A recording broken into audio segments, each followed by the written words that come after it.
Hey guys, you're watching Ultra All Might's Collectibles and Games. I'm Ultra All Might, and today I am at the House of Collectibles. Not exaggeration. I'm here with my buddy Jason. We're about to do a quick little interview. It's going to be a new series I'm going to try out, see if you guys like it. Yeah, let's check it out.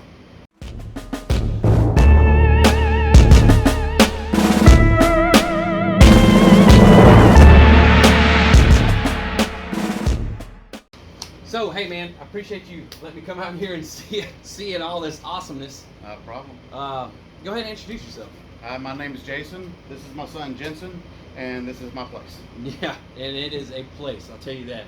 So, yeah, I just wanted to, I've known you for a long time now, and you've always said, yeah, I collect. Then I started to collect, and this is something, man. Like, I've never seen anything like this. Yeah, I just wanted to interview you, let the people know not every collector's the same. Like, none of us are on this level. I mean, I'm not on this level. But we all have different lifestyles, different career paths. We all collect different stuff. And, okay, forget all that. Let's just go ahead and jump right into it, man. Okay. What do you do? Like, what is your career? I'm a government contractor for, I work at the Joint Readiness Training Center as a audio-video editor. So, like, you take all the whatever types of videos and stuff, and you put it all together for. Yeah, it comes to the field, and we send it out to the unit that's at the Joint Readiness Training Center training. Cool. I put it all together for them and send it out. That's cool. What do you collect? Well, obviously, you can see in the background a lot of Star Wars, but most of our collection is Star Wars. But we do have. I've been collecting for years. I got Star Trek, G.I. Joe. Lord of the Rings, Marvel, DC, ranging from the 70s, the 80s, mostly pop culture type stuff. Pop I mean, culture a little bit of everything. Ghostbusters. Right. Just looking around the room. There's some Tonka trucks from the 70s. Nice. Again, a little bit of everything. If it's interested in pop culture, toys and collectibles, action figures. Yeah. Yeah. The majority of it's action figures. Like I said, a few Hot Wheels, a few other play sets, stuff like that. But the majority is action figure centered. From what I'm seeing, I already have the answer to this question, but what do you collect the most? Yeah, Star Wars. Yeah, definitely. Star Wars is a big part of my childhood.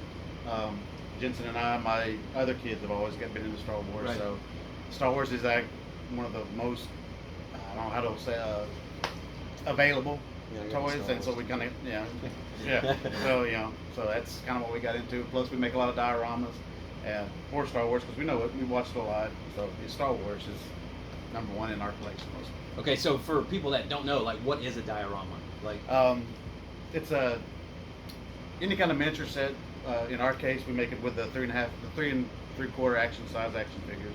Just scenes from the movies. Okay, so it's like a kind of reenacts the correct. The scenes. Like certain scenes, like for example, the cantina scene from Star Wars. Behind these, the Jabba Palace scene from Star Wars. That's so cool. We're working on a diorama, with a horror movie diorama at the moment that's not in here yet. Yeah. Things like that. Cool. It teaches him woodworking, and helps him use his imagination a lot. Awesome. What's your favorite? What's your favorite collectible? Like, in this room right now, what's your favorite one? Well, I have a thing my father made for me, Phaser from Star Trek. That is my all-time. That is my holy grail of all my collectibles. As far as commercial-wise, I'd have to say my original Millennium Falcon that I had when I was a kid. Cool. From probably from Empire Strikes Back, so it'd be about 1980. You still have that? Yep, sitting right over there. When did you start collecting?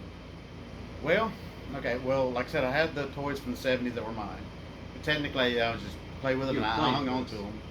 So my actual collecting phase started around the early 90s when I happened upon a Mego, the 1974 toy line of Spock, and I had it when I was a child. I thought, that'd be cool. I got him, and then Next Generation was big on TV at the time, and started with the line of toys from Playmate. Sorry, and it just here and there got one, and just kind of until the late 90s when Star Wars kind of kicked back off and became a thing again. So pretty much just. I remember Playmates. I remember Playmates was like they were bigger than Hasbro, right? Yeah, they made Teenage Mutant Ninja Turtles. Yes, that's what I remember. Yes, cool. They came out with a Star Trek line, and I like Star Trek, and then Star Wars was kind of out of the public eye at the moment. Star Trek was still big, and I said, "Oh, those are cool toys." Nice. And I just kind of here and there bought them. And who knows, it would turn into all this. Turn into all this. So, what got you into collecting? Like, what got you into the hobby? I going back to the whole doing the Star Trek thing, and finding those figures. I think it brought me back to my childhood.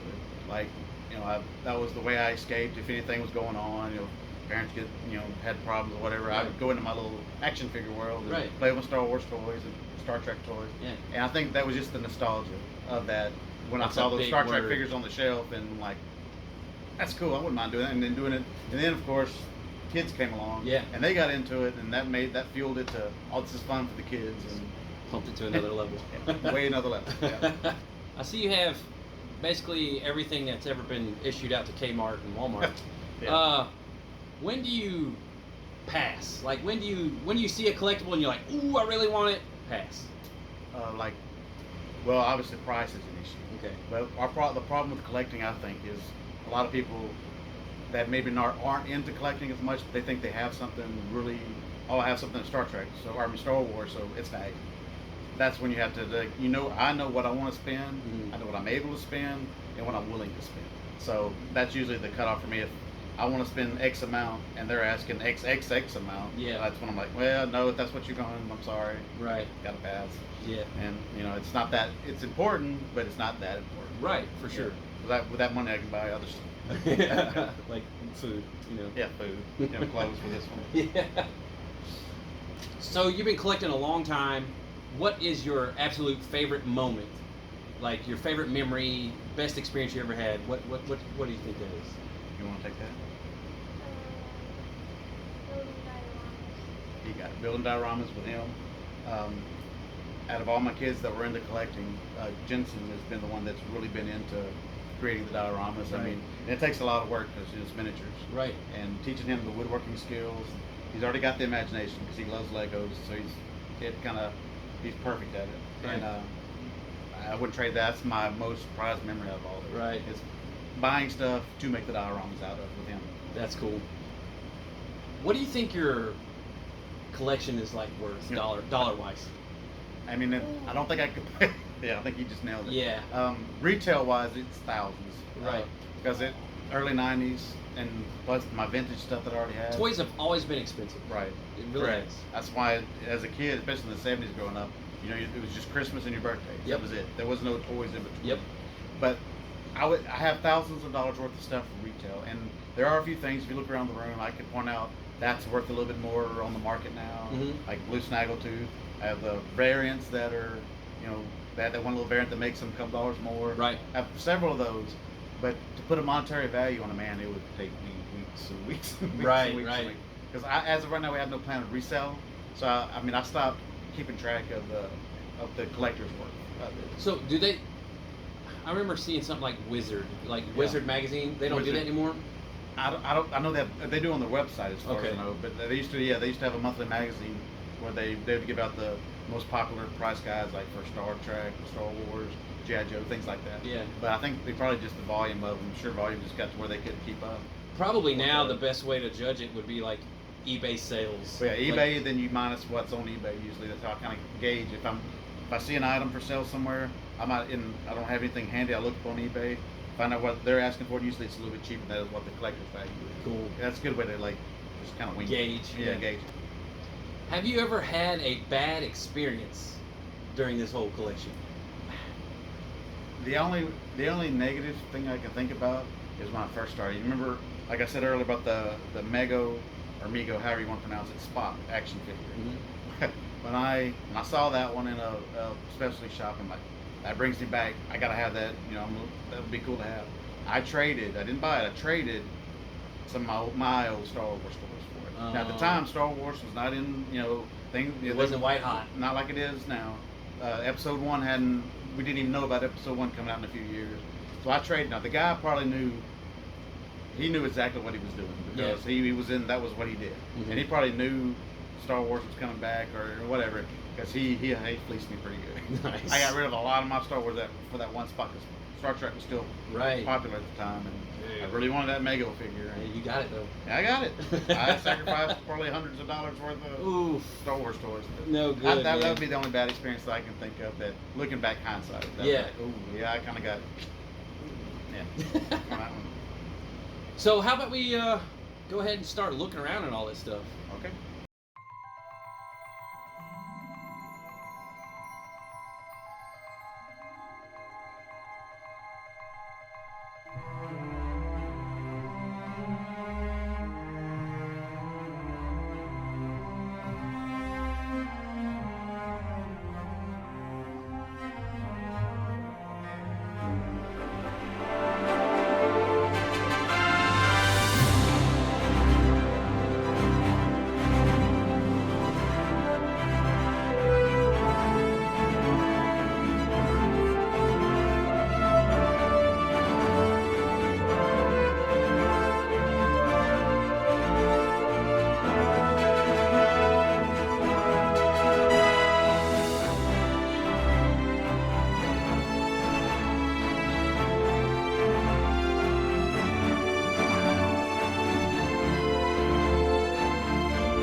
Yeah, I messed around with the troopers, the speeder bikes, and the Ewoks.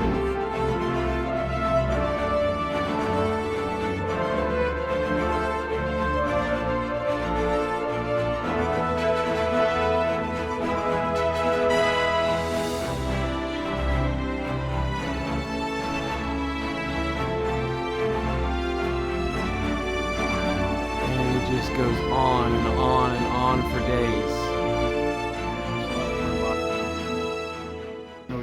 There's two vintage, one 90s, and then one real modern. The big one's the one next to vintage and new. You said this one is vintage? This Yeah, one this here? one and this one here. You can tell by the kind of the off color. Yeah. Looks like a Super Nintendo. Hello, Chewie. Okay, that is sweet.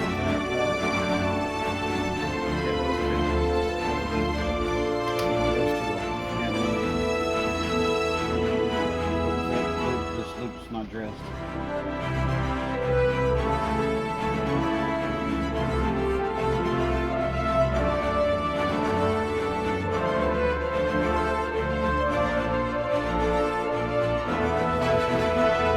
These are autographs. Autograph figures. And he's using a paint pen on she did. This is Shakti. And you got Darth Maul signed. Peter Mayhew. And C-3PO. Boba Fett autographed.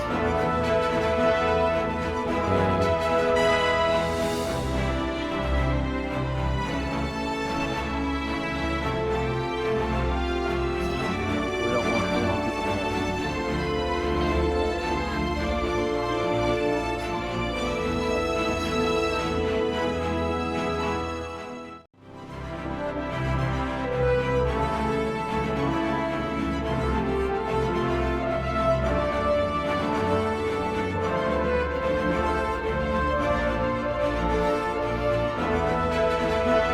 oh, that penguin's cool.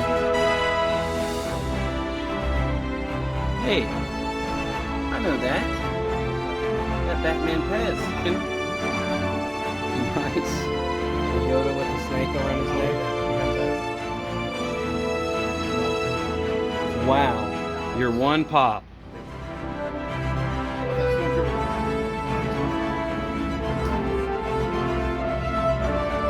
I believe that is actually a Funko Pop. Yes, it is. That is a Funko Pop. Nice.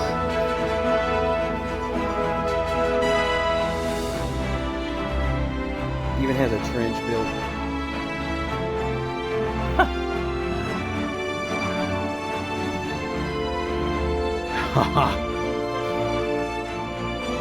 Oh, and look, there is Luke hanging upside down. That's awesome. Monsters.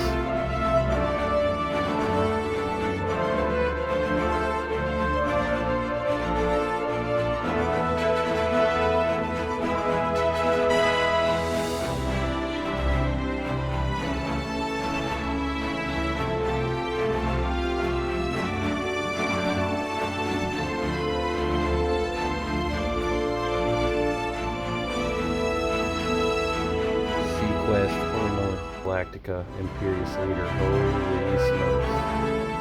That is super cool.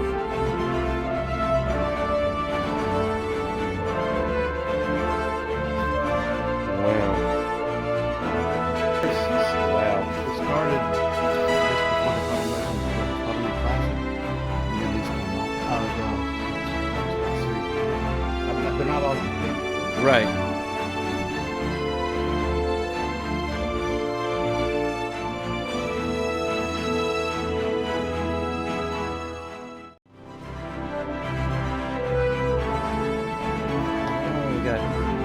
Gambit, Punisher, that's X-23, yeah.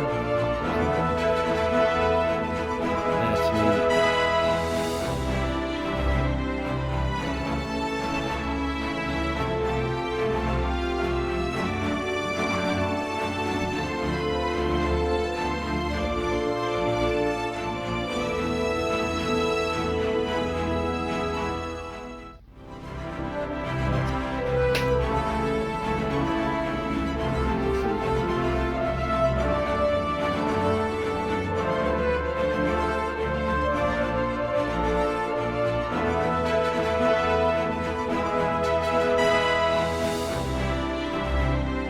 On the bridge. Oh